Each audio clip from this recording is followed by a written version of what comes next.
Palavra da Verdade, a exposição bíblica com Hernandes Dias Lopes.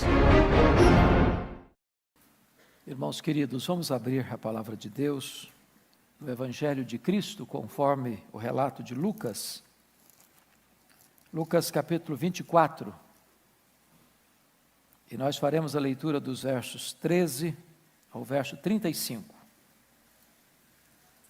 Lucas 24, 13 a 35.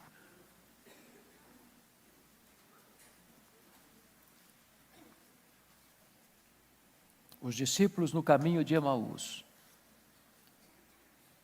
Naquele mesmo dia, 2 deles estavam de caminho para uma aldeia chamada Emaús, distante de Jerusalém 60 estádios. Iam conversando a respeito de todas as coisas sucedidas. Aconteceu que, enquanto conversavam e discutiam, o próprio Jesus se aproximou e ia com eles. Os seus olhos, porém, estavam como que impedidos de o reconhecer. Então, lhes perguntou Jesus: que é isso que vos preocupa e de que ides tratando à medida que caminhais? E eles pararam entristecidos. Um, porém, chamado Cleopas, respondeu dizendo: és o único, porventura, que, tendo estado em Jerusalém, ignoras as ocorrências destes últimos dias? Ele lhes perguntou: quais? E explicaram: o que aconteceu a Jesus o Nazareno, que era varão profeta, poderoso em obras e palavras, diante de Deus e de todo o povo. E como os principais sacerdotes e as nossas autoridades o entregaram para ser condenado à morte, e o crucificaram. Ora, nós esperávamos que fosse ele quem havia de redimir a Israel. Mas depois de tudo isso, e já é este o terceiro dia, desde que tais coisas sucederam. É verdade também que algumas mulheres das que conosco estavam, nos surpreenderam, tendo ido de madrugada ao túmulo. E não achando o corpo de Jesus, voltaram dizendo terem tido uma visão de anjos, os quais afirmam que ele vive. De fato, alguns dos nossos foram ao sepulcro e verificaram a exatidão do que disseram as mulheres, mas não o viram. Então lhes disse Jesus: ó nécios e tardos de coração, para crer tudo o que os profetas disseram. Porventura não convinha que o Cristo padecesse e entrasse na sua glória? E começando por Moisés, discorrendo por todos os profetas, expunha-lhes o que a seu respeito constava em todas as Escrituras. Quando se aproximavam da aldeia para onde iam, fez ele menção de passar adiante. Mas eles o constrangeram, dizendo: fica conosco, porque é tarde, o dia já declina. E entrou para ficar com eles. E aconteceu que, quando estavam à mesa, tomando ele o pão, abençoou, e tendo-o partido, lhes deu. Então se lhes abriram os olhos e o reconheceram, mas ele desapareceu da presença deles. E disseram um ao outro: porventura não nos ardia o coração quando ele pelo caminho nos falava, quando nos expunha as Escrituras? E na mesma hora, levantando-se, voltaram para Jerusalém, onde acharam reunidos os 11 e os outros com eles, os quais diziam: o Senhor ressuscitou e já apareceu a Simão. E então os dois contaram o que lhes acontecera no caminho, e como fora por eles reconhecido no partir do pão. Amém? Eu quero pensar com vocês nesta manhã sobre o tema: o impacto da ressurreição de Jesus Cristo. Amados, é ponto absolutamente claro para a nossa fé, de que as melhores notícias que o mundo já ouviu vieram do túmulo vazio de Jesus Cristo. Na verdade, a história da Páscoa não termina num funeral, mas sim com uma festa, O túmulo de Jesus foi aberto, e aberto de dentro para fora. Ele entrou na morte, para matar a morte, e arrancar o aguilhão da morte, e vencer a morte, e ser a ressurreição e a vida. Nós hoje não pregamos um Cristo que esteve vivo e está morto. Nós hoje proclamamos o Cristo que esteve morto e está vivo pelos séculos dos séculos. Se a morte é o rei dos terrores, a Bíblia diz que Jesus é o rei dos reis. E ele venceu a morte, tirou o aguilhão da morte, venceu a morte, matou a morte, arrancou o seu poder. E hoje, a morte foi vencida e em breve será lançada no lago de fogo. Hoje eu gostaria de olhar para esse texto e ver aqui 3 verdades. Primeiro, a importância da ressurreição de Cristo. Segundo, a evidência da ressurreição de Cristo. Terceiro, o impacto da ressurreição de Cristo. Vamos olhar esse primeiro fato, a importância da ressurreição de Cristo. Precisamos chegar à seguinte conclusão: a ressurreição de Cristo é uma das fraudes mais maldosas da história, ou então é o fato mais extraordinário da história. Com a ressurreição de Cristo, a igreja fica de pé. Sem ela, a igreja não sobrevive. Cristianismo não pode existir sem a verdade bendita da ressurreição. O apóstolo Paulo, tratando desta matéria, e hoje nós que viemos ao primeiro culto, ouvimos uma preciosa exposição do pastor Arival, falando para nós da importância da ressurreição. E com a permissão, eu gostaria de destacar os 7 pontos que ele frisou, mostrando a importância dessa verdade. Porque Jesus ressuscitou, os nossos pecados foram perdoados. Porque Jesus Cristo ressuscitou, nós temos uma fé baseada num sólido fundamento. Porque Jesus Cristo ressuscitou, a nossa pregação é poderosa, é frutífera e eficaz. Porque Jesus Cristo ressuscitou, o nosso testemunho acerca desse fato é verdadeiro. Porque Jesus Cristo ressuscitou, os que dormirem em Cristo ressuscitarão em glória. Porque Jesus Cristo ressuscitou, Ele garante para nós verdadeira e plena alegria nesta vida e na vindoura. Porque Jesus Cristo ressuscitou, o nosso trabalho para Deus não é vão. Esta é a verdade que Paulo anuncia da importância desta gloriosa verdade. Porque Jesus Cristo ressuscitou, o nosso último endereço não é a sepultura. Porque Jesus Cristo ressuscitou, a morte não tem a última palavra. Porque Jesus Cristo ressuscitou, a ressurreição não é um engodo. A morte não prevalece. E o túmulo vazio é o berço da igreja. Porque Ele ressuscitou, os mártires não morreram em vão. Porque Ele ressuscitou, os missionários não atravessaram fronteiras em vão. Porque Ele ressuscitou, nós temos uma verdade sólida debaixo dos nossos pés e uma viva esperança no nosso coração. Então, amados, prestem bem atenção. A ressurreição é da mais alta importância para a nossa fé. Notem vocês que nós poderíamos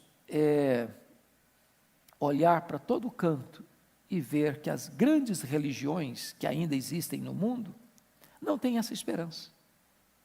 Não tem. Não tem vitória sobre a morte. Nós estamos fundamentados numa esperança viva. Nós não adoramos um Cristo que está preso no crucifixo. Nós não adoramos um Cristo que está preso no túmulo. Nós adoramos o Cristo que venceu a morte. Está vivo, é a ressurreição e a vida. Está no trono, governa os céus e a terra e voltará gloriosamente para buscar a sua igreja. Mas você pode perguntar, nós temos evidências de que Ele ressuscitou? E eu gostaria de então pensar com você alguns pontos. A ressurreição de Jesus é um fato histórico, incontroverso. Não um fato sem oposição. Porque notem vocês que lá mesmo no registro bíblico, algumas colocações foram feitas. Por exemplo, Alguns críticos, alguns liberais, alguns que tentam desconstruir essa verdade máxima do cristianismo, começaram a escrever o seguinte: bom, na verdade, nem morrer ele morreu. Ele desmaiou na cruz. E então, ao ser colocado num túmulo, que não era o túmulo como nós temos aqui, ou uma gaveta de pedra, ou cavado na terra e jogado terra em cima do caixão, porque também não se colocava um morto dentro de um caixão, era enrolado em lenços, em lençóis. Quando ele chegou naquele túmulo, que era bem espaçoso, e quem vai a Jerusalém pode entrar lá, e mais de uma pessoa, várias pessoas podem entrar lá, aí ele recobrou suas forças e saiu de lá. Ele nem morreu. Outros disseram, não, na verdade, sabe o que aconteceu?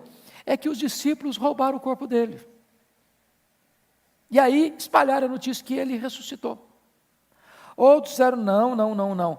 As mulheres, no primeiro dia da semana, foram no túmulo errado. Um túmulo que não tinha sido usado ainda. E aí soltaram essa notícia de que o túmulo está vazio e que ele ressuscitou. Outros dizem o seguinte, bom, ele não ressuscitou, porque na verdade, ninguém pode ressuscitar dentre os mortos. Não existe esse negócio de ressurreição. Portanto, como milagre não acontece, ele não ressuscitou. Porém, a ressurreição de Cristo é um fato incontroverso. Por quê? Por causa das suas várias aparições. Ele apareceu a Maria Madalena, ele apareceu às demais mulheres, ele apareceu a Pedro, ele apareceu aos 2 discípulos do caminho de Emaús, ele apareceu aos apóstolos quando Tomé não estava presente, ele apareceu de novo aos apóstolos quando Tomé estava presente, ele apareceu aos 7 apóstolos lá no mar da Galileia, ele apareceu a mais de 500 irmãos de uma só vez, apareceu a Tiago, apareceu a Paulo, apareceu a Estevão, apareceu a João na ilha de Pátimos. São muitas as suas aparições. Agora, preste bem atenção, no dia do Pentecostes, quando o Espírito Santo foi derramado, diz a Bíblia que as multidões se ajuntaram, e Pedro se levantou para pregar, e a mensagem de Pedro foi a ressurreição de Cristo, e Pedro declarou com todas as ênfases, aquele que vocês mataram com mãos de iníquos, Deus o ressuscitou dentre os mortos e o fez Senhor e Cristo. Se Cristo não tivesse ressuscitado, bastaria as autoridades romanas, espera um pouquinho, e lá no túmulo dele, que não era desenterrado, era só abrir a porta, pegar o corpo dele, fazer uma passeata com o corpo dele morto pelas ruas de Jerusalém, e o cristianismo estaria terminado no seu berço, coberto de ridículo. Por que não fizeram? Por que não trouxeram o corpo dele para desacreditar a pregação de Pedro? Por uma coisa óbvia, é porque de fato ele tinha vencido a morte, quebrado a espinha dorsal da morte, matado a morte com a sua morte ao ressuscitar dentre os mortos. Mas, amados irmãos, a ressurreição de Cristo, mais do que um fato histórico incontroverso, é um fato psicológico, de realidades incontestáveis. Pensem comigo naqueles discípulos cobertos de medo, trancados com medo dos judeus, acovardados, intimidados, acuados. Agora eles são testemunhas da ressurreição. Pedro, João vão ao sepulcro, entram lá, veem os lençóis, o corpo não está lá, depois ele aparece para eles. Esses homens não têm mais medo, esses homens não se acovardam mais, esses homens não se intimidam mais, eles enfrentam as autoridades, eles enfrentam os açoites, eles enfrentam as prisões, eles enfrentam o martírio. Os cristãos todos pregam essa mensagem com vívida coragem e gloriosa esperança, uma mudança profunda na mente deles, nas emoções deles, nas reações deles. Eles não temem mais nada, porque estão ancorados numa verdade que é o alicerce do cristianismo, a ressurreição de Jesus Cristo. Mas essa verdade, além de ser um fato histórico incontroverso e também um fato psicológico inegável, é também um fato sociológico eloquente. Porque notem vocês que a igreja cristã foi estabelecida sobre esta rocha de uma verdade incontestável. Pessoas de todas as tribos, de todas as raças, de todos os povos, de todas as etnias, foram chamadas pelo Evangelho, foram agregadas à igreja, crendo no Salvador, crendo em Cristo Jesus, formando um grande corpo, o corpo de Cristo. E não importa de que nacionalidade, não importa de que língua, não importa de que etnia, não importa de que condição social, não importa da cor da pele, não importa quem é, de onde vem, para onde vai, todos aqueles que creem no Senhor Jesus fazem parte de uma única família, de um único rebanho, de um único povo, de um único corpo, o corpo de Cristo Jesus. A igreja é essa realidade sociológica bendita, e o túmulo vazio de Cristo é o berço desta igreja. Bom, tendo dito isto, gostaria de olhar o terceiro ponto, que é o impacto da ressurreição de Cristo. Então vamos olhar essa passagem bíblica, esses dois discípulos, antes do impacto da ressurreição. Olhem comigo, versículos 14 e 15 do texto lido. 14 e 15. Seus olhos estavam cegos a despeito da proximidade de Jesus. Iam conversando a respeito de todas as coisas sucedidas. Aconteceu que, enquanto conversavam e discutiam, o próprio Jesus se aproximou e ia com eles. Jesus presente, Jesus perto, Jesus com eles, mas eles não discernem. Quando a pessoa não tem esta verdade no coração que Jesus está vivo, irmãos, quantas vezes na caminhada da nossa vida Ele está do nosso lado e nós nem percebemos. Nós conversamos cobertos de pessimismo, de tristeza, de dor, de desânimo, de descrença. Ele está do nosso lado, mas os nossos olhos estão como que fechados, nosso coração está como que trancado, e nós não desfrutamos da bênção da comunhão com Ele. Segundo, confira comigo, versículo de número 25. Seus olhos estavam tapados a despeito do relato das Escrituras. Então lhes disse Jesus: honestos e tardos de coração para crer tudo o que os profetas disseram. Notem vocês que a ressurreição de Cristo não era uma surpresa, se eles pudessem ter lido corretamente o Velho Testamento. Todos os profetas, todos apontaram para esta verdade. Toda a Escritura, porque versículo 27 diz, começando por Moisés, discorrendo por quantos profetas? Por todos os profetas, expunha-lhes o que a seu respeito constava em todas as Escrituras. Então aqueles que olhavam para as Escrituras, para as promessas de Deus, para as profecias, sabiam, à luz dessa Escritura veterotestamentária, que o Cristo de Deus haveria de padecer nas mãos dos pecadores, mas que as mãos dos pecadores não haveria de prevalecer sobre ele. Ele venceria a morte, ele mataria a morte, ele triunfaria sobre a morte não podia detê-lo. As Escrituras estavam todas elas provando esta realidade inegável. Agora, preste bem atenção com isso. Toda vez, meu irmão, minha irmã, que você caminha pela vida sem a luz da Escritura, sem o entendimento das Escrituras, você vai caminhar cabisbaixo, você vai caminhar triste, você vai caminhar para o ocaso, você vai caminhar sem esperança, você vai caminhar desiludido, você vai caminhar completamente desassistido de alegria, como aqueles dois caminhantes de Emaús. Terceiro lugar, veja comigo os versos 22 a 24. Seus olhos estavam fechados a despeito do testemunho dos irmãos. É verdade que também algumas mulheres das que conosco estavam nos surpreenderam, tendo ido de madrugada ao túmulo. E não achando o corpo de Jesus, voltaram dizendo terem tido uma visão de anjos, os quais afirmam que ele vive. De fato, alguns dos nossos foram ao sepulcro, Pedro e João no caso, e verificaram a exatidão do que disseram as mulheres, mas não o viram. Vejam vocês que quando esta verdade da ressurreição não está pulsando na nossa alma, nós recusamos a crer no testemunho eloquente, pessoal, testemunhal das pessoas. As pessoas não me ouviram, eu tive um encontro com ele. o túmulo está vazio, ele apareceu, os anjos falaram, mas eu não vi. Caminharam desesperados, frustrados, abatidos, a despeito de testemunhos tão vívidos. As evidências são claras. O túmulo está aberto, o túmulo está vazio. Os anjos falaram, as mulheres testemunharam. Pedro e João estiveram lá, entraram lá, viram os lençóis lá. Mas nós ainda continuamos desassistidos de esperança.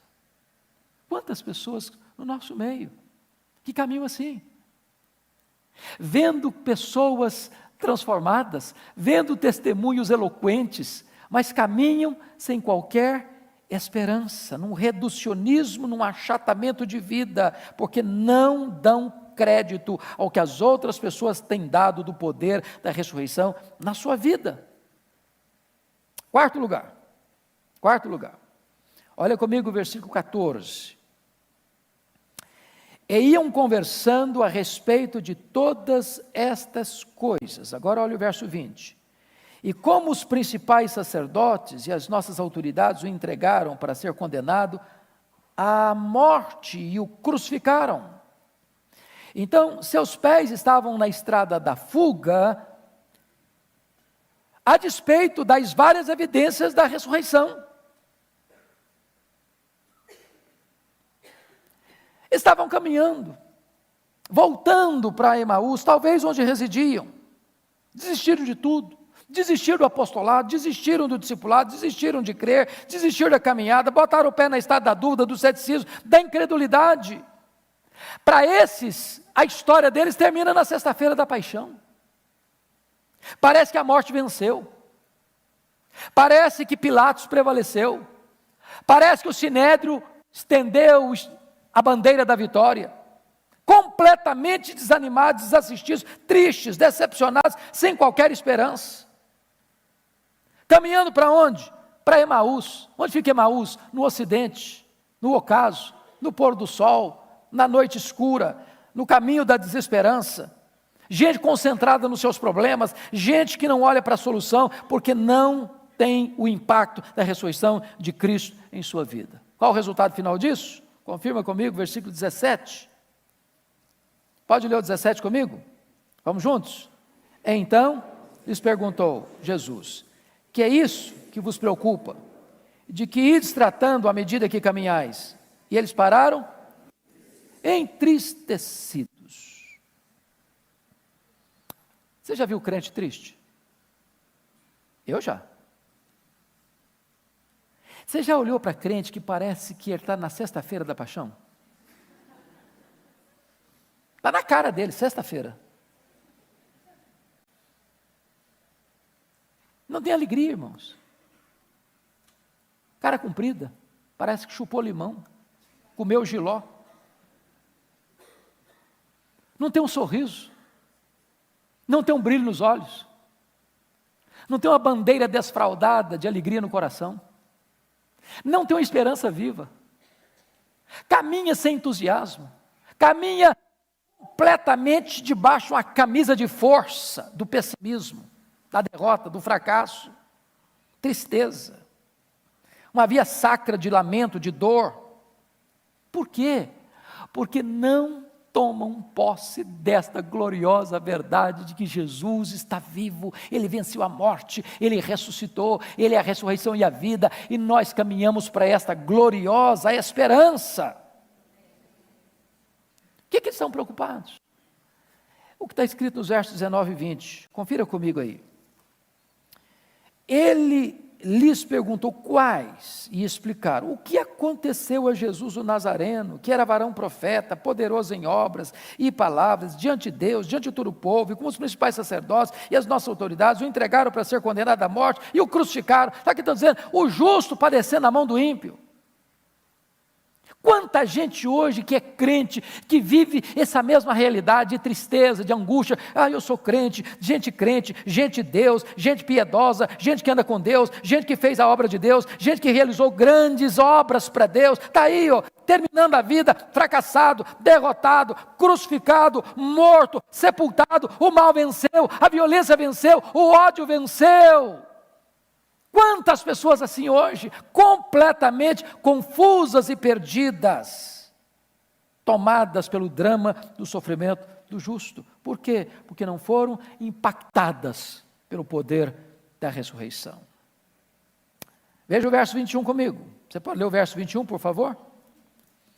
Ora, nós esperávamos que fosse Ele quem havia de redimir a Israel, mas depois de tudo isto, é já este o terceiro dia, desde que tais coisas aconteceram. Seus corações estavam cheios de esperanças frustradas. Esperanças frustradas. Eu até esperava que fosse Ele. Por um tempo nós acreditamos nisso. Nós o ouvimos, nós o acompanhamos, nós vimos os seus ensinamentos, nós vimos os seus milagres. Ele falou para nós algumas vezes que ele ia morrer mesmo. Mas já é o terceiro dia, nada aconteceu, então acabou para nós. Acabou. Nossa esperança morreu. Agora é botar o pé na estrada da fuga, agora é achar que o mundo acabou, a esperança se frustrou, a vida não faz mais sentido. Estou de malas prontas, botando o pé na estrada do fracasso, da derrota e do desânimo. Tem muitos que ainda hoje estão assim, porque não foram impactadas pelo poder da ressurreição de Jesus Cristo. Mas eu queria olhar agora o outro aspecto. Qual foi o impacto que a ressurreição de Jesus Cristo produziu na vida desses dois homens? Vejamos, primeiro lugar, confira comigo, por favor, versos 26 a 28. Vamos todos ler esses versos, 26 a 28. Vamos juntos? Porventura, não convinha que o Cristo padecesse e entrasse na sua glória? E começando por Moisés, discorrendo por todos os profetas, expunha-lhes o que a seu respeito constava em todas as Escrituras. Agora nota o verso 28. Quando se iam aproximando da aldeia para onde iam, fez ele menção de passar adiante. Agora o 31, todos nós. Então se lhes abriram os olhos e o reconheceram, mas ele desapareceu da presença deles. Primeira coisa, olhos abertos pela explicação das Escrituras.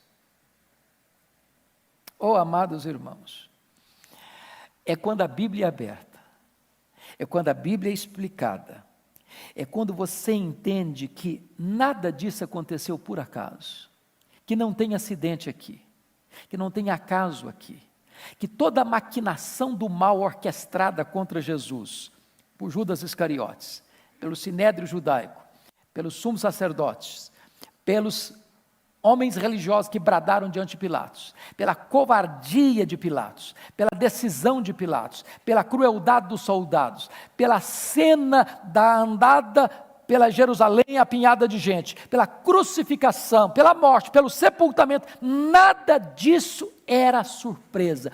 Tudo isso estava rigorosamente delineado nos planos de Deus.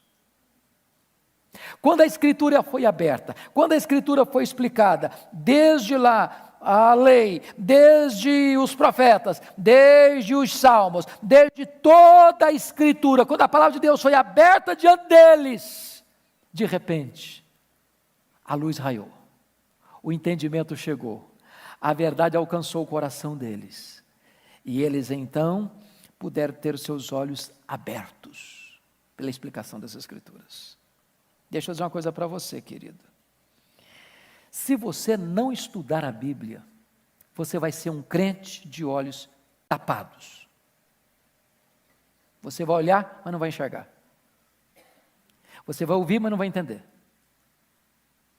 Você vai ter evidências, mas não vai crer. Porque você só conhece pela Escritura. Por isso que nós, como o pastor Arivaldo disse hoje no culto da manhã, valorizamos tanto a pregação da Escritura. Porque é pela pregação é que vem a fé. A Bíblia precisa ser aberta. Você quer conhecer Jesus? Examine as Escrituras. Você quer ter mais luz na sua vida? A Bíblia é essa luz. Você quer ter mais fé? A fé vem pelo ouvir. Você quer ter mais santidade? É pela palavra que você vai ser santo. Você quer ser bem-sucedido na vida? É examinando as Escrituras. Então, deixa eu dizer uma coisa para você. Ou você vai abrir sua Bíblia, estudar a sua Bíblia, meditar na sua Bíblia, ouvir a palavra de Deus, ou você vai ser vencido pela preocupação, pela tristeza, pela desesperança e pela incredulidade. Segundo lugar, olha comigo os versos 29 e 32. Vamos ler o 29 agora, por favor. Mas eles o constrangeram dizendo: fica conosco, porque é tarde, e o dia já declina. E entrou para ficar com eles. Agora o verso 32. E disseram um ao outro: porventura não nos ardia o coração quando ele, pelo caminho, nos falava, quando nos expunha as Escrituras? Então preste atenção agora. Primeiro, olhos abertos pela explicação das Escrituras. Segundo, corações ardentes pela comunhão com Jesus. Ô irmãos, você algum dia na vida já experimentou esse negócio? Coração ardendo. Algum dia na sua vida, na sua experiência espiritual, você já estava lá, na sua intimidade com Deus, lendo a sua Bíblia, e de repente seu coração começou a ferver? Um fogo dentro de você. Coração pegando fogo. Que coisa sublime é isso, irmãos? Quando você tem intimidade com Jesus, quando seus olhos são abertos para você ver que Jesus está vivo, que Ele é o seu Senhor, que Ele é o seu Salvador, que Ele é a sua esperança, que Ele é a razão da sua vida, o seu coração começa a arder. Há um entusiasmo dentro de você, há uma chama dentro de você, o Espírito sopra sobre você, tira as cinzas, reacende as brasas, e este fogo santo começa a queimar na sua vida, a frieza espiritual vai embora, a vir à casa de Deus não é um peso, adorar a Deus é uma alegria, orar a Deus é um deleite, andar com Jesus passa a ser o sentido da sua vida. Quantas pessoas, irmãos, que dizem como profeta, lá na época do profeta Malaquias, e a igreja é um peso, o culto, ai meu Deus, que canseira, louvar a Deus é um sacrifício, e orar a Deus parece que não faz sentido, você começa a ler a Bíblia, dá sono, você vai para a igreja e você escuta, mas aqui não toca você, e você volta do mesmo jeito. Você precisa pedir a Deus, que Ele aqueça o seu coração, que a verdade da ressurreição inflame a sua alma, para que você experimente o gozo da intimidade com o Senhor Jesus Cristo.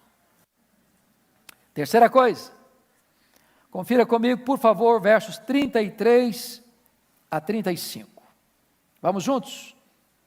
E, na mesma hora, levantando-se, voltaram para Jerusalém, onde acharam reunidos 11, e outros com eles, os quais diziam: o Senhor ressuscitou e já apareceu a Simão. Então os dois contaram o que lhes acontecera no caminho, e como fora por eles reconhecido no partir do pão. Então preste bem atenção. Em primeiro lugar, nós estamos falando de olhos abertos pela explicação das Escrituras. Segundo, corações ardentes pela comunhão com Jesus. Mas terceiro, pés velozes para proclamar a ressurreição de Jesus Cristo. Sabe o que eu acho maravilhoso? Eles estão indo para Emaús, o dia está assim terminando, é o ocaso, está entardecendo, a noite está chegando. E eles disseram assim para Jesus, eles não sabiam que era Jesus: fica conosco, já é tarde. Eles não estão fazendo um convite para Jesus, nós estamos fazendo um convite para o estranho. Está na hora de dormir, está na hora de descansar, a caminhada foi longa. Estamos exaustos, fim de linha. Mas no momento em que os olhos abriram e o coração aqueceu, eles agora não pensam se é tarde, se é noite, se é perigoso, se tem hora, se precisa descansar. Imediatamente eles retornam para Jerusalém. Oh, amados, que coisa linda isso! Quando você tem um encontro com o Cristo vivo, não tem cedo, não tem tarde, não tem dia, não tem noite, não tem lugar perigoso. Você quer ir, você tem pressa para ir, você tem uma mensagem para entregar. Ele ressuscitou, Ele está vivo, Ele é a razão da nossa vida, Ele não nos frustrou não, o que Ele prometeu Ele cumpriu, Ele venceu a morte, Ele é a razão da nossa vida. Então é hora de você parar para perguntar, até que ponto a ressurreição produziu impacto na sua vida? Seus olhos já foram abertos? Seu coração já está pegando fogo? Seus pés já são ágeis e velozes para levar essa mensagem? Essa é uma pergunta que você e eu precisamos fazer. Então, eu termino aqui. Olhos abertos, coração aquecido, pés velozes e lábios abertos para proclamar. Ele ressuscitou. Nós o vimos. Não dá para você ter um encontro com o Cristo vivo e isso não dizer nada para você. Você não contar isso para os outros. Irmãos, nós vivemos num mundo marcado de desespero e desesperança. As pessoas estão desesperadas e sem esperança. E você encontrou a mensagem da esperança, a mensagem da vida, a mensagem da salvação. O que você vai fazer com essa mensagem? Leve essa mensagem. Se os seus olhos foram abertos, se o seu coração está aquecido, se os seus pés estão na estrada do testemunho, abra sua boca e anuncie que Ele vive. Que Deus nos ajude, que Deus nos abençoe, que Ele abra os nossos olhos, que Ele inflame o nosso coração, que Ele apresse os nossos passos, que Ele abra a nossa boca para dizer que Ele está vivo. Curva sua fronte, por favor. Nós vamos orar.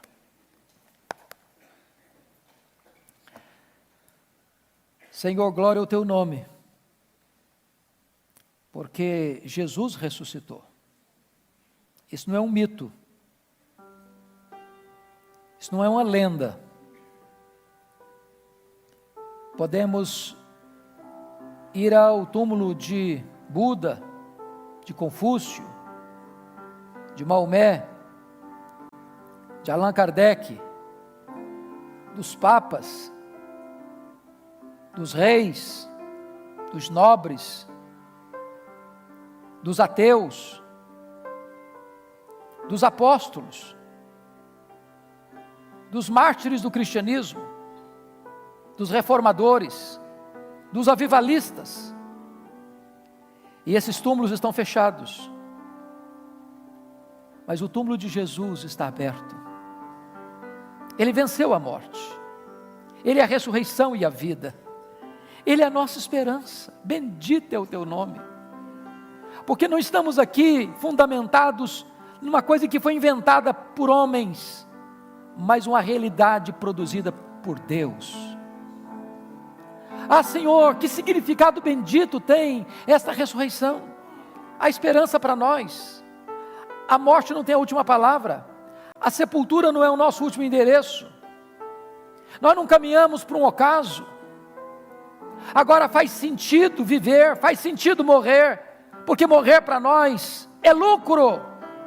Glória ao Teu nome, porque temos uma viva e gloriosa esperança. Ah, Senhor, o que nós te pedimos nesta manhã é que Tu impactes o nosso coração com esta mensagem, como aconteceu com aqueles 2 caminhantes de Emaús.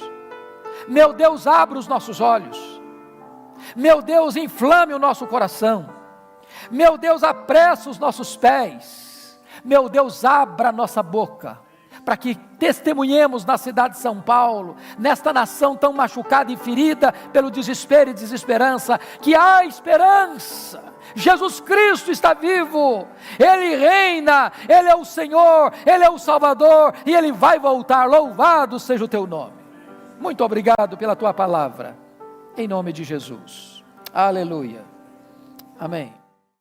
Palavra da Verdade, a exposição bíblica com Hernandes Dias Lopes.